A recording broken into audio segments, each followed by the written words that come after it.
Hi guys, how you doing? So the CB350 video seemed to be a hit. People like seeing old bikes kind of come back to life. Well, I have this.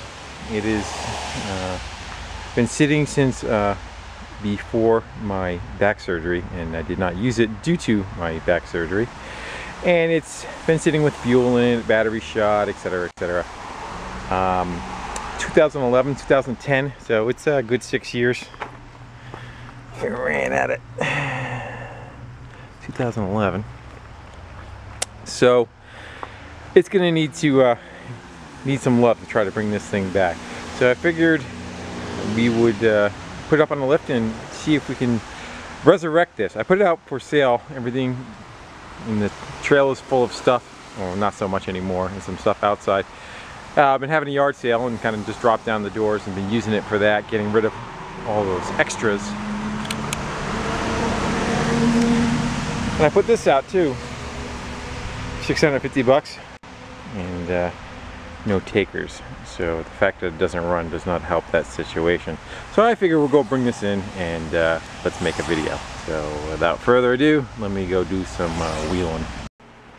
So it's up on the lift. I don't know if I said what the bike is. It's a 85 Virago 1100, and it was some kind of special, you know, something special. I think the gold all over it has something to do with it. I don't know if it says it on it anywhere.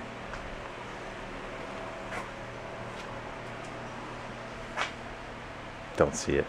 But anyway, it was some kind of package. Mileage. It's got 25,000 on it. Battery's just totally pooched. So probably the best bet will be to pull the battery out and see if we can put a jumper pack on it, and we'll just see if it at least kind of cranks over. Make sure that the motor's not stuck or anything. I don't think it is, but you never know. It's probably a good place to start. And then from there, I don't know, maybe we can dump a little fuel on it, see if it'll kick over. But what it really needs is the carbs, at least the bowl's taken off, or the carbs removed and soaked and cleaned. So let me go.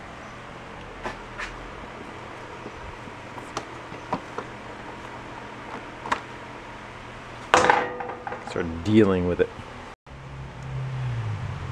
Yeah, jumper packs on it. Let's see what we get. Lights came on. Where's the start button on this thing?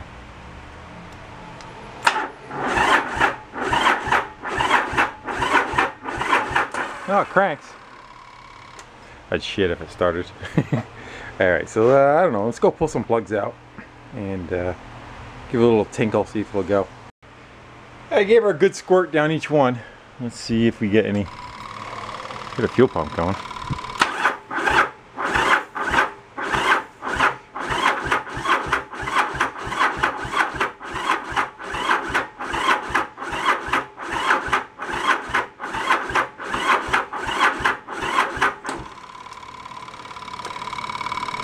I think the throttle's stuck full throttle.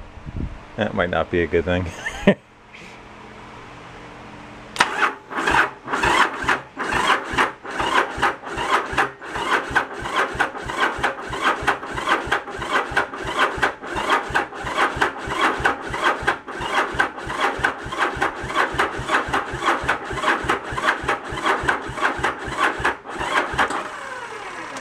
Not gonna happen.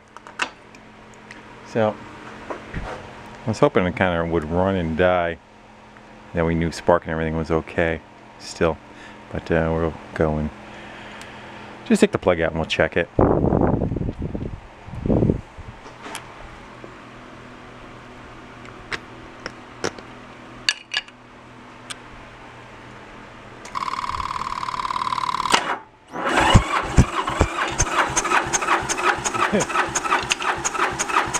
It almost started on the other cylinder because it was able to spin fast enough.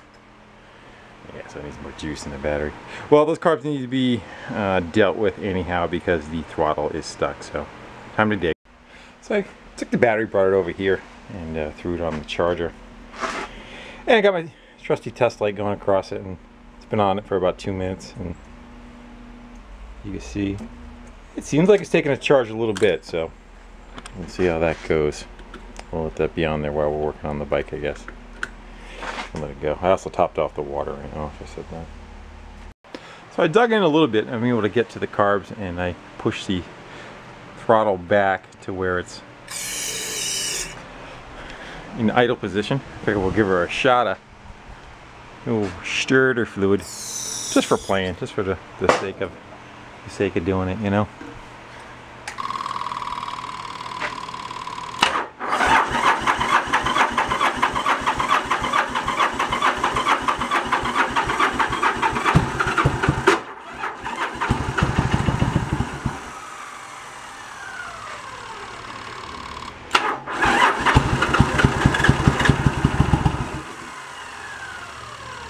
Wants to go.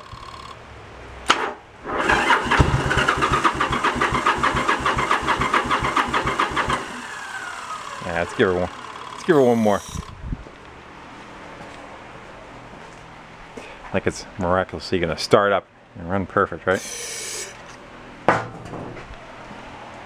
getting dizzy?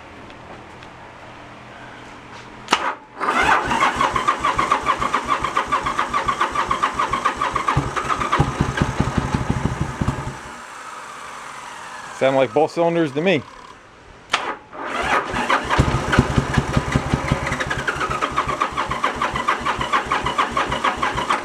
Alright, enough playing.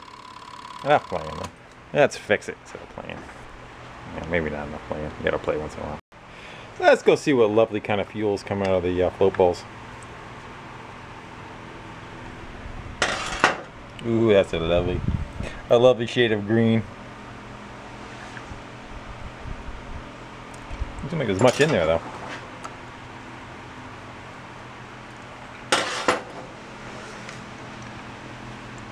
See if the fuel pump will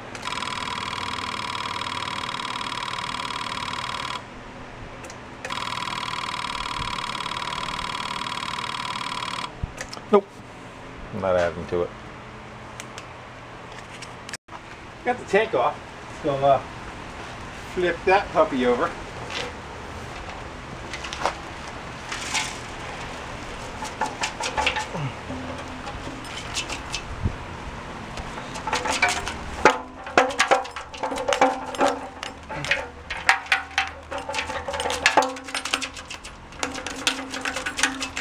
Well,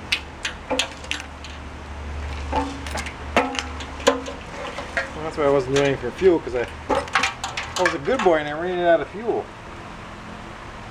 I'm looking in the tank. And there's the problem.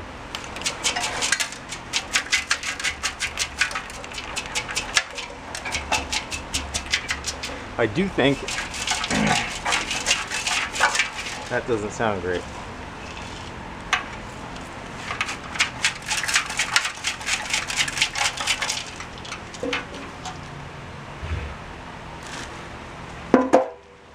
So somebody needs to get an acid bath. You guys can see down in there. It ain't pretty. So I took all the attachment points.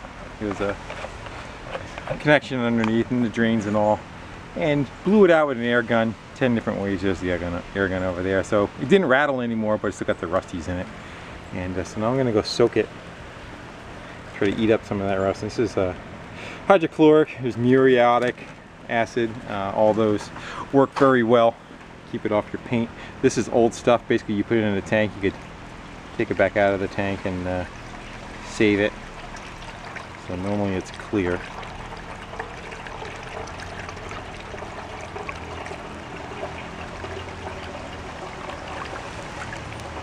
I'll dump the whole thing in there, and I'm gonna kind of whoosh it around. I'm gonna watch the fumes of it. Get me a little bit right there.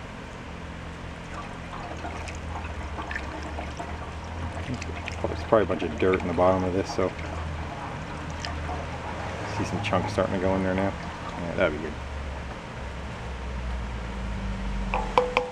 So I'm gonna swish that around, and I'll probably put the cap back. I'll screw the cap back on and rotate that around, and we'll let that all kind of soak inside there and start eating up all that rust. And then there's going to be a rinse cycle, but we'll let that kind of do its thing while we're continuing on tearing the carburetors out of it. So I finished getting those carburetors out of there, and it's kind of a tight fit because the carbs are married together in the center. You got to take them out as one unit. So after getting all the hoses off, the intake boots, the way they're set up, they actually have a notch on the upper screw. So if you take the bottom screw out and you just crack the top one loose, you're able to work these out of the way, and then you're able to get the carburetor assembly out of it. And plus you got to take that off before you off the carburetor. I was able to pop out of there. So they're over here on the bench. I figure we'll go set up and we'll pop the bowls off and see what kind of carnage we get inside there. Let's look the bowls off of it. And, you know, they're dirty. There's the one that the green stuff came out of.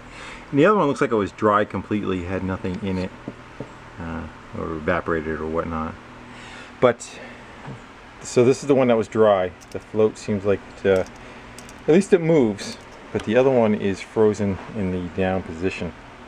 So no matter what, this carburetor had to go there, because now it's starting to move. That carburetor had to come apart, and that jet in the center is not looking that great. So I don't know if I'm going to split the bodies of them. They don't look that terribly dirty. If you look down below, well, the metal looks pretty good. So I may just kind of work with them in the assembly that they are, and we'll just make two piles of the pieces that come out of each one of them, and clean them up and put them back together. And I got to do the slides too. I know that I hit full throttle and kind of stayed at full throttle, but as soon as I pushed on the linkage, it went right back. So just, I think, a general cleaning. I don't think we have to soak these, but we'll see when I get into it a little further. And one of them's done. It looks pretty clean. Again, I only soaked it for probably about a half hour. It wasn't that bad. Well, this one wasn't that bad. The other one was the dirtier of the two.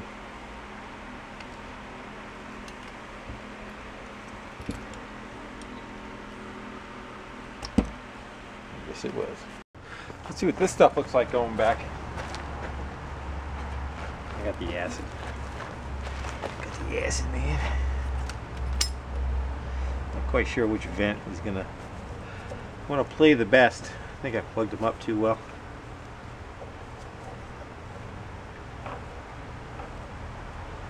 Yeah, I didn't want them to leak, huh? Alright, hold on. Hold on.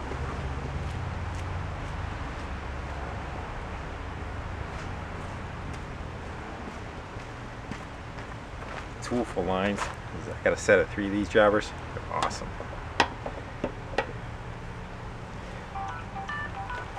Timing is always at the utmost situations like this. So I plan to have my friends call me during times like this when I am dealing with acid and it's leaking out of somewhere else. You know, and you guys think it's easy. Alright, let's go purge the tank.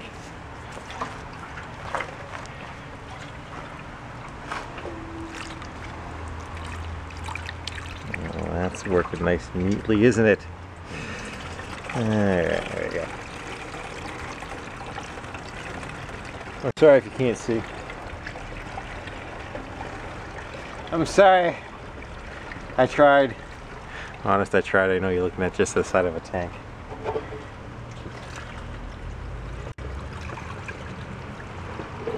I want to show you the heebie-jeebies coming out.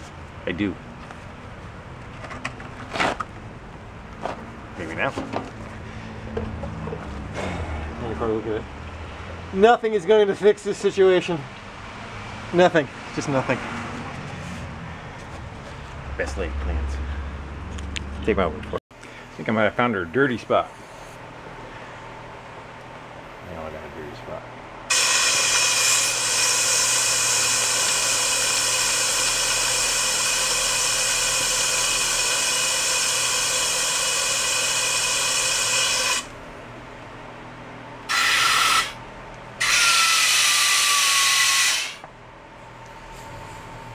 I don't know why.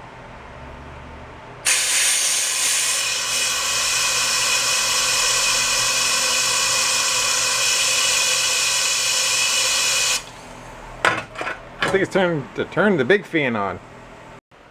So, where the little dust cloud was coming from, what it does is it has a gas tank on top, and then it has a sub gas tank. Yes, I think they call it that.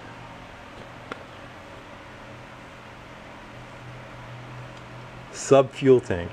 You thought I was kidding. So, I think gravity feeds into that tank, maintains a level, and then the pump draws from that tank. I don't quite know what the benefit of that is, but that's how it's set up. So that's where all that crap is blowing out of. So I started seeing if I can pull it away from there. You can see the hardware is kind of loose.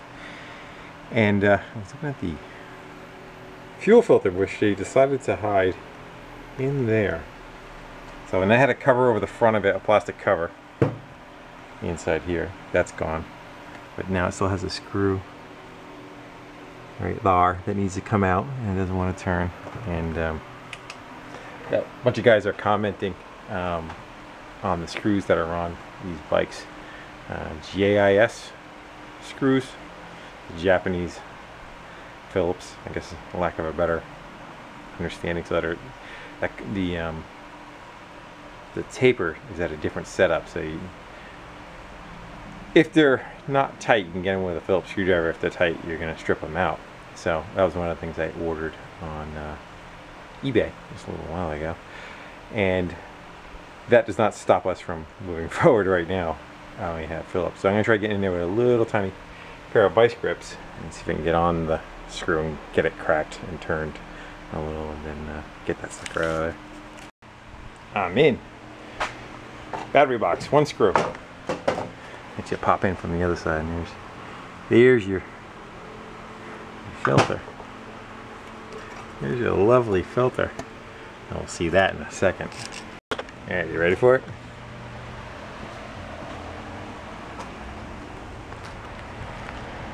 I don't know about you, but that is one dirty filter. Plus we were blowing air through that. Yum. So I'm trying to figure out a good way to flush that lower system. I think I just might hook it to one of my portable tanks, run some fuel in it, and we'll kind of let the pump pump through. We'll just kind of keep doing it. If we start getting some clean gas, then I'll be happy with that. So I think that'll be my first best option, because there's no real way to even get into that tank. I guess I could do like I did that tank, but I don't know. This is that lower sub tank. It's about a quart and a half, something like that. A little schematic on it. So these two are going to the top gas tank, and this is where the fuel filter was attached to. So the fuel is getting sucked out from there by the fuel pump. I cannot blow in through this side, so this, the line here or the elbow is clogged, so it has to come out anyway. So maybe we'll take some time to maybe help this thing along a little bit. And I have a feeling we dumped some acid in this one too. I blew through the fuel pump and out the lines. This is the lines that fed the carbs, and clean fuel came out of there, so that's a good sign. It doesn't seem like much of it pushed through the fuel pump part of it. I must have run it out of fuel maybe when I don't know. So next on the agenda, get these clamps off of here and get that cleaned out, and possibly acid this one. I gotta go take the borescope in there maybe and take a peek. So I don't know if you can see it. So that's the line going in.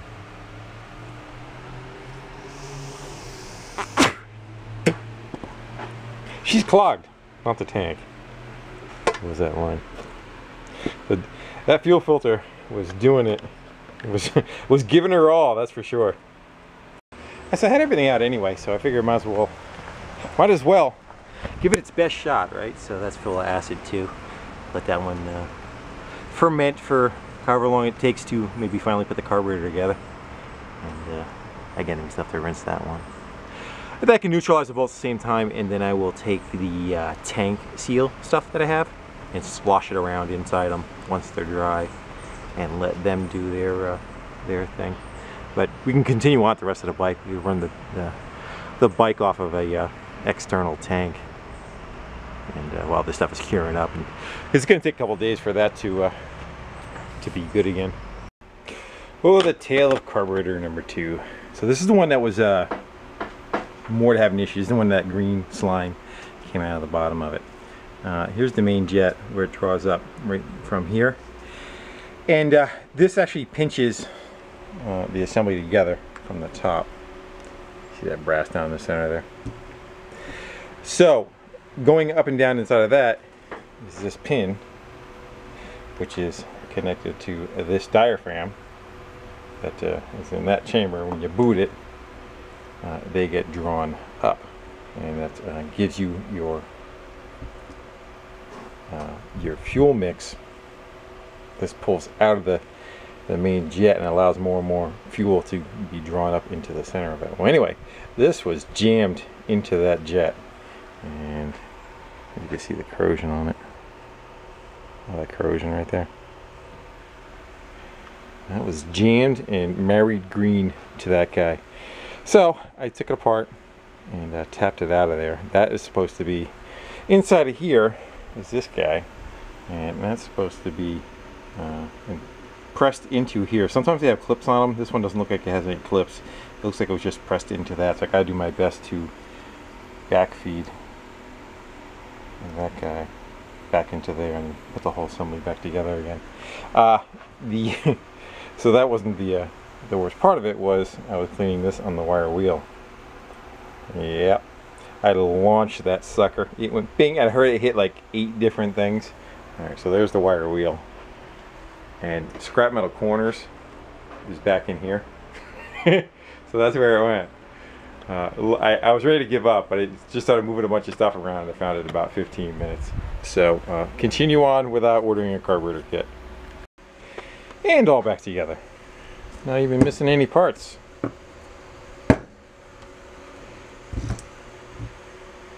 I indexed that one wrong, but it shouldn't hurt anything. It was just rotated like that. By my witness marks. And I think I'm supposed to have, there was something else that attached to right here, but I think it was when it was on. I don't remember. We're gonna figure it out though, so now I just gotta get that shoved in there. That's all. So everything's kind of hanging off of it, but everything that needs to be on there is on there. I don't have to choke. Anyway, the fuel is going to come from that red tank, and it just goes through this line to the fuel filter, and then through the fuel pump, and then I just have it set up in the cup right here. I want to flush that pump out. I want to make sure I'm not going to push any contaminants back into the carburetors that I just went through all the time to fix. So it's electric, so I should just have to turn the key on. It should cycle itself. So I turn the power on the battery pack. There we go. Do it again. Alright. It blew it out pretty good. Yeah, it doesn't look too bad. A couple little flakes probably coming off the outside of the hose. Good, so I can hook that up and that will prime the carbs. I should be able to fire it up. So I'm gonna get that cup out of there, get that fuel line on, and see if we get happy days. I had a tap on the float bowl on the other side. She was putting up a bit of a tad bit of a fight. She was. So let's go put you guys here. And then it stopped. So the fuel pump pumped all the way up and then stopped. Let's go no choke. And just, I guess just give her.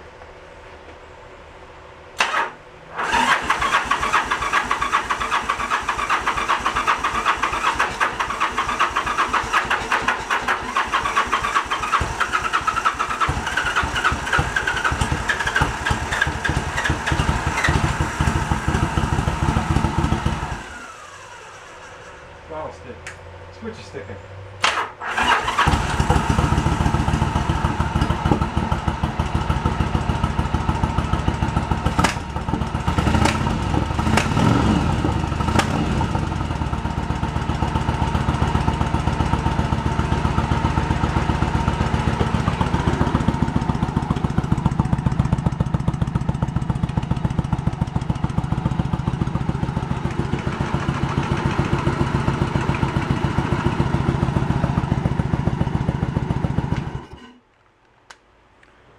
going.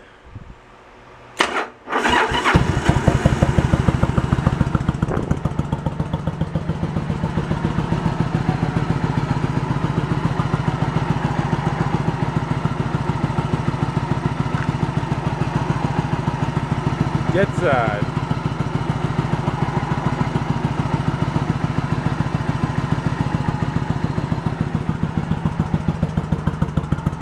Front cylinder's not doing anything.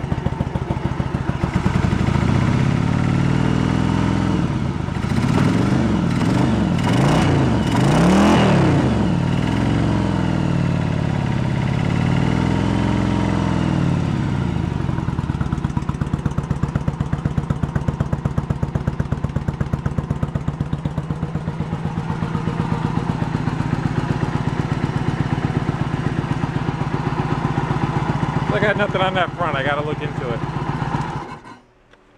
So why we got nothing on the front? I'm gonna crack the float bowl. Where's a good screwdriver? I'm gonna crack the float and see if we get a little bit of fuel tickling out of it.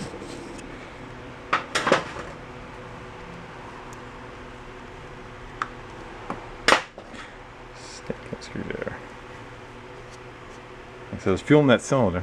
It's not the issue. There you go, poke and hope a little bit.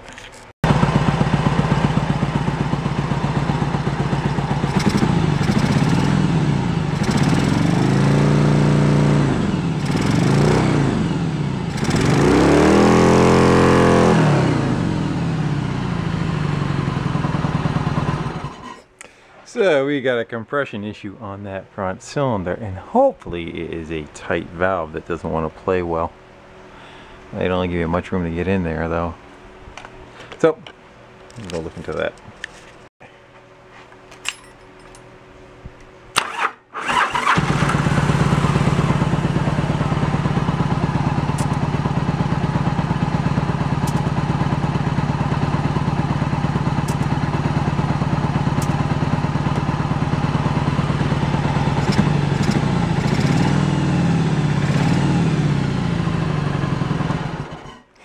Hopefully that's just a tight valve. We got low compression on that cylinder, so hopefully it's the bottom valve too, because the top one looks like a bitch to get to. All right, so it's the next day. I decided to take a break from it, and figure after it's run a little bit, we'll check the compression on it again and see where it's kind of sitting, and then we'll do a leak down test and see where the compression is leaking out of. So we should be. Our battery pack is on. Now we should be able to crank it again.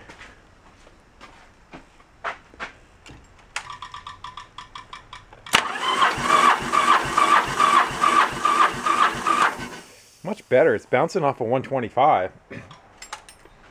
So it may have been just either a sticky valve or whatnot. The problem with this gauge is the check valve that's in it is no good. So usually when you pump it up, it'll be boom, boom, boom. But you can see it was bouncing to 125 and coming back down.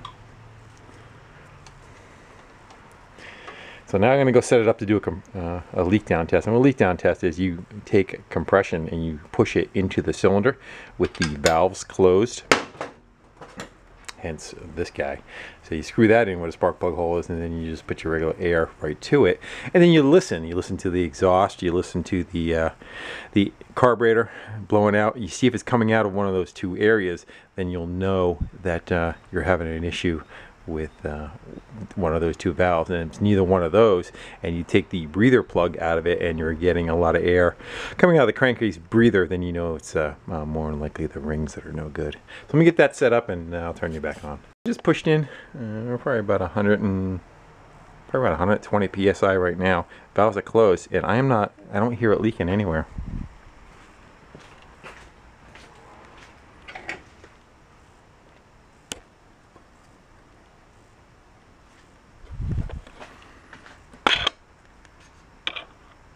No.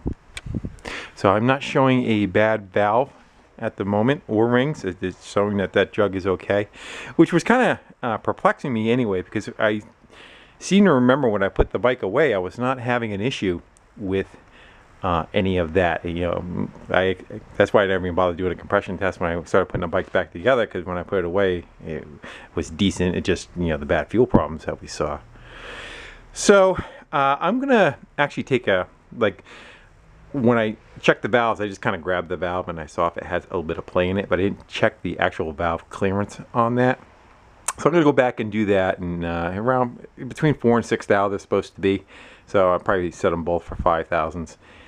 And we'll see if one of them maybe is just tight, so when it's warming up it's causing a skip. Not sure.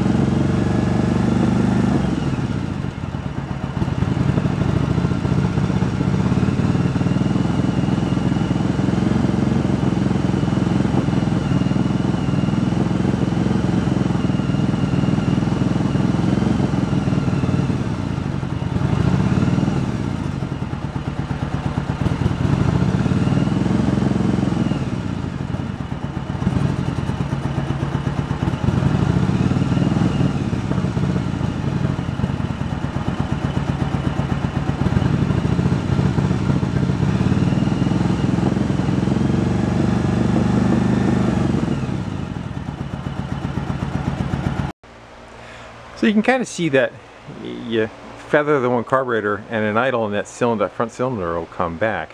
And you rev it up, it's there, and just not there on an idle. So when I was watching the carburetor run, you could actually see fuel drawing into it around the pin. You see a lot of bounce on it, and it just sounds different. It just sounds like it's feeding air backwards. So with that in mind, I started thinking, why don't I just double check, I haven't double checked it, the valve timing. You got two different camshaft for the front motor, camshaft for the back motor head. They are independent. They're the cam is on top of that cylinder. So I'm just kind of wondering if it possibly may have jumped tooth or something along that line, where the front camshaft is just out from where it should be. And fortunately, looking through my hoard, I actually found a book, so that may make life a little bit easier to try to educate myself on what's going on. So I'm going to go pull the cover off on the other side and see if we can see the timing marks, and then we'll do our best to kind of line this stuff up and see if the front and rear match each other, and see if that's the issue. It's just for peace of mind. Instead of me chasing other stuff, I want to make sure that that is not an issue. So I jumped in and looked into the timing of everything, and the mark is on the crankshaft correctly, and now I'm looking at that dot right there on the top cam gear, and it lines right up with the top center, the nub that's in the middle right there. So that's not our issue. I was kind of hoping it was, but at least I know that's not what I'm dealing with. Check the other side too. You got to do it at a different mark. Basically, it's got a little T in the window, little eye, rather. Little eye in the window, lining up with the dot above it. So I'm kind of to the point where I'm thinking it may be more carb related on that carburetor. I don't think that's the one that had the pin that was pulled out of it. I think that was this side. This is the one that we drained the green out of it. I think. I don't remember anymore. But the only other thing I think is maybe that pin is too far up. Kind of doubting that. I could probably compare it to side, but... So I'm going to contemplate a little bit. This is supposed to be some kind of air management system also. Maybe possibly there's something wrong with this, and it's allowing too much air into that one cylinder at an idle. You see they both kind of tap into the heads. I think this is for emissions, I think. So I decided to get a better compression tester, and I did the front cylinder, which is the one that seems like it doesn't want to run on at an idle, and 150 psi, no problem, goes right to where it should. And then I went and I checked the rear cylinder, and it is only doing 75 psi. So what's up with that? It's kind of counterintuitive now, isn't it? So I'm gonna go pop the valve covers off of that, and we're gonna go check the valve adjustment. And we'll see how those guys are. Yeah, it's a bit strange. You know you're getting aggravated when you stop filming and you just want to focus on what you're doing, and not by any means blaming it on filming, but I had to really kind of focus on what I was doing, where I was going, all the information I got, because I started chasing a bunch of dead-end avenues. And sometimes that happens, and that's okay, but then you have to step back and kind of go over your steps and make sure that you covered all your bases. I got caught up in thinking I had a compression issue problem. And I may have, in the very beginning on the front cylinder when it was really showing low compression. But again, that came back. And then I started, poking front to rear, blaming it on different scenarios. And one mistake that I made that is very important when you're dealing with taking a compression test is making sure, you ready? You have the throttle open. On like bike motors like this, the throttle plate shuts very accurately, and it's got a lot of pressure on it. So when you go to crank it open, it won't flutter itself open. It's a shut-off valve. So I was getting like 70s on one cylinder, and the other cylinder I was getting higher because one of the carburetors was working and one of them was not. So one of them was dialed in higher, which is basically opening that slide.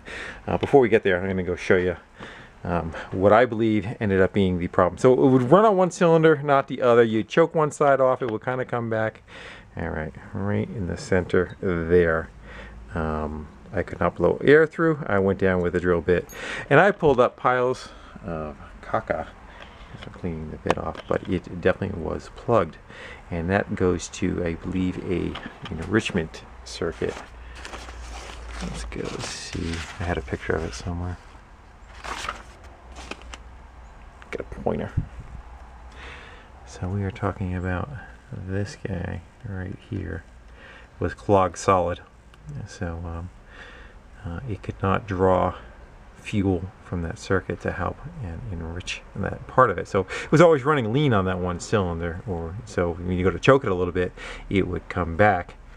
So that is the guy that was clogged and not allowing it to trickle in. Where you see there's a call out here.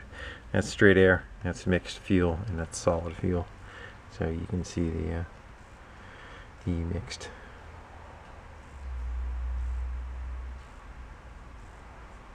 There was full mix. Anyway, so that was not happening right there, and drawing in, and then being able to adjust it with the pilot screw also. So a lot of times the idle circuit is part of the main circuit, so if you lose the idle circuit, that all of a sudden it runs lean throughout the whole range, and it just won't idle at all. And that's kind of I think true in this situation too. But anyway, see if I apologize if this video is jumping around a lot, but that's just kind of the way this job worked out.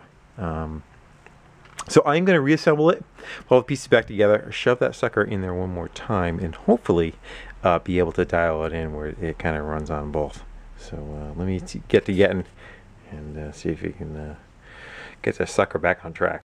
I just wanted to show those throttle plates that I'm talking about. So that is your direct hole into your engine that it needs to suck air through. Well, that is pretty blocked off. Let's open a hair more because that's the one that it was running on it, so it's tweaked. Anyway, it was showing like 75 pounds. I cranked the throttle. It's got a cruise control on the throttle. I just locked that forward and had those wide open, and we had a 150 psi on both cylinders. One's at 155, one's at 150. So that is absolutely fine. You want to be within like 10 psi of each other, and it's a nice high number too. They're not down in like 90s or something. Anyway, so hopefully we have a good engine, and my issue is I just did not take my time enough to clean the carburetor thoroughly, and just had to do my work twice. So be it. And we're back together again. Not everything all tightened up, but good enough to run it. Got to prime fuel in it first.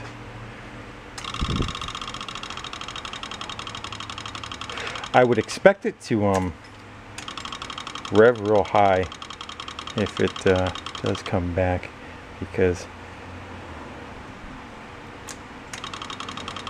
the 2 circuits, I'm leaking fuel right there.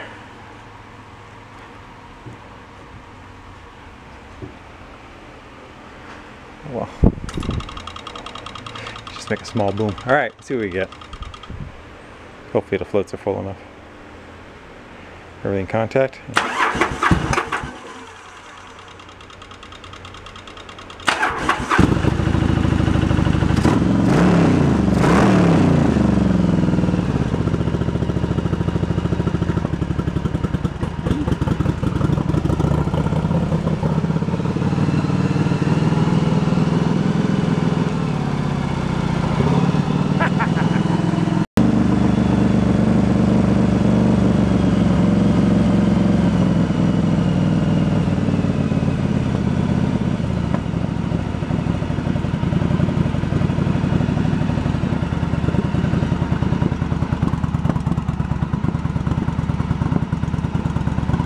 Let it run for a little bit, let it burn some crap out, then I'm going to adjust the carbs.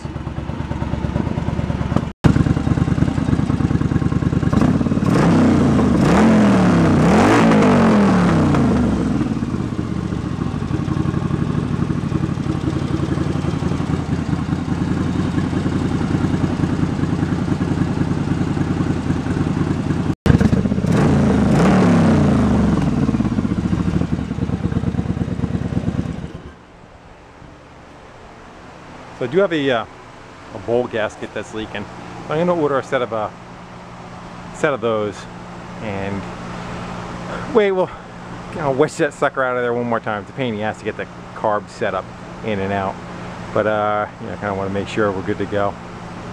That one kicked my ass a little bit, but I pretty much, a little bit more dialing in. I have got to hook vacuum gauges up to it and kind of sync the carbs from one side to the other. But running on both, I kind of just went by ear, feeling what the pulses were on each one of them. See if each cylinder is kind of pulling equally at an idle. And it's within range. Anyway, this is probably a long video on this. But it worked, and kept chasing. I was able to find it. I gotta adjust the front valve, which is easy. I can get to that anytime. The front valve, when it's cold again, I got a little on the loose side because I was chasing a problem, but nothing should affect how it runs. And I gotta tune it with the boots on too, because it kind of changes your air fuel mix a little bit without them just running straight on the carb. That's it for this video. Still got a gas tank still need to be prepped. They've already been flushed with the acid and all, and rinsed and dried. And they got to be prepped for the sealer that has to go around on both of those tanks. So the bike's going to be a while longer anyway, so there's no sense just saying just put it all back together, because I got to do the tanks anyhow. Alright, I'm rambling. Thanks guys for watching, comment, subscribing. Take care.